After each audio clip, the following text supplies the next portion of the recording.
な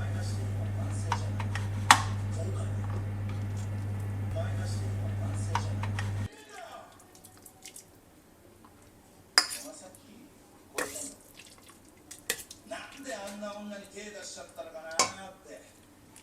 あれにお前に全てが現れて。この病院の雰囲気とかしても嫌だな。まあな。でも一回ちゃんと見てもらってほしい。ですよね、ですよね、ほら。いや、いいってお前。受けたくねえんだよ、お前よ。まあ、多少勇気はもらいましたけども。あの中に入ったら最後、不安と恐怖におののくことになるんだ。